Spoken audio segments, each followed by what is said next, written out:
is up, you guys? Today I am here with my what I read in July video. I don't think I've ever actually used my webcam before, so I've never seen how bad of quality it is.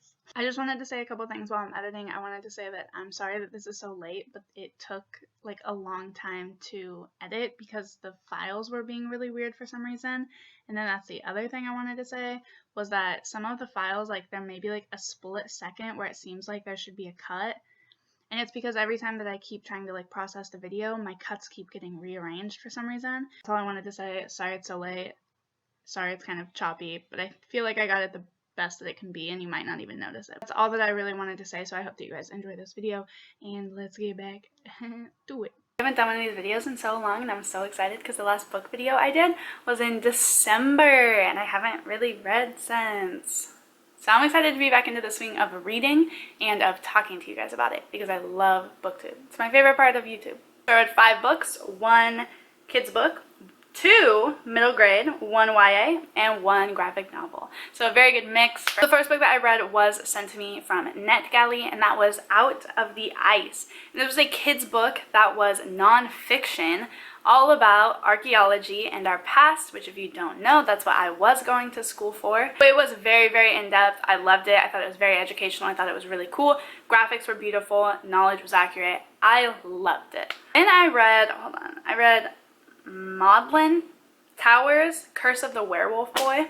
This book, sorry, I have my little bullet journal right here just reminding me of what I did read. I also have Goodreads over there so I can remember kind of how I felt. So if you see my eyes kind of wandering, just know that's what I'm doing. I'm not a professional and I have a terrible memory, so thank you. So this book I gave 4 out of 5 stars at first, and then I read another book right after it that made me realize this one was way lower. So this book is pretty much about these 2 kids and they end up time traveling. It has very little actually to do with werewolves. I went into it kind of hoping for something. Middle grade always reminds me of fall time and I'm really craving spooky fall shit right now. So I was very in the mood for it.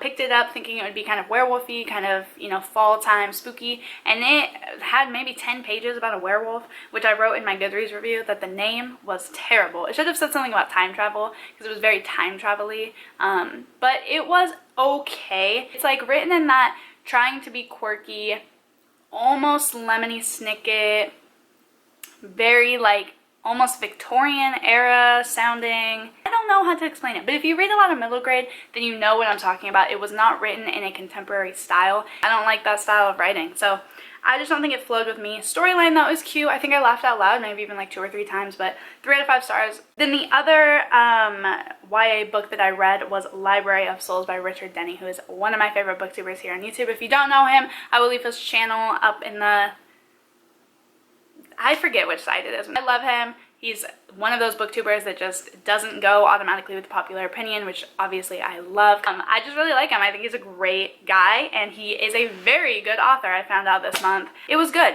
There were a couple editing mistakes, but I'm also a grammar freak, so I pick things up like that very, very easily.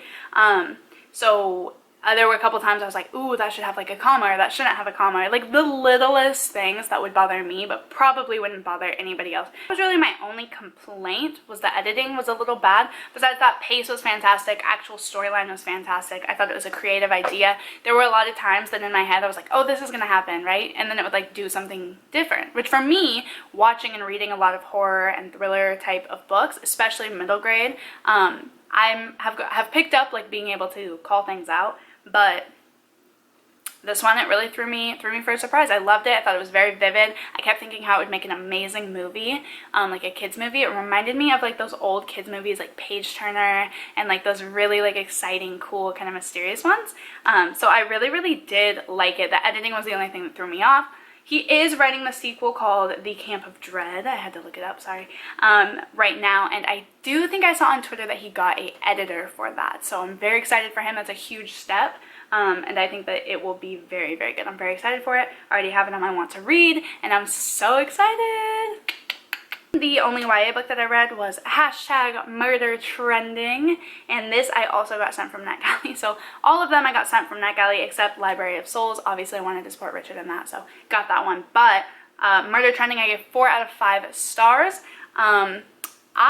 This book Pretty much there's this place called Alcatraz 2.0, and they send people there for capital punishment, and they have hired government assassins that kill the people there. That's how they do capital punishment, and they live stream it, and it's super, super popular. There's an app, there's live streams, there's fandoms, people like stan them and stuff. It was good. I thought it was fantastic. I had to sit on it for a while, but I realized that I had to give it a higher rating. At first I was like at 3.5, but I realized I had to give it 4 because I stayed up until like 3 in the morning finishing this book because I could not put it down. The like last half I could not put down. I thought it was amazing. The actual storyline follows this girl who gets put there who really did not do it. She was framed for murder and she's trying to figure out why. And so it's just like this huge conspiracy, and it definitely left on a cliffhanger. So I am so excited if there's going to be a sequel because it's very, very good. So creepy. It was so gory, but in the right amount of ways where it wasn't a little bit too much or overboard. It was fantastic. It was a very unique idea, which you have to respect these days. The only thing that I did add, and I also noticed since this book was released a couple days ago, other people have like picked up on as well, is that character development wise, there really wasn't any. It was so focused on the plot and like making the story move along that it didn't focus on the characters a lot. Kind of a personal preference thing though, because some people really like plot driven stories and some people really like character driven stories. I'm kind of in between. I would like ideally both.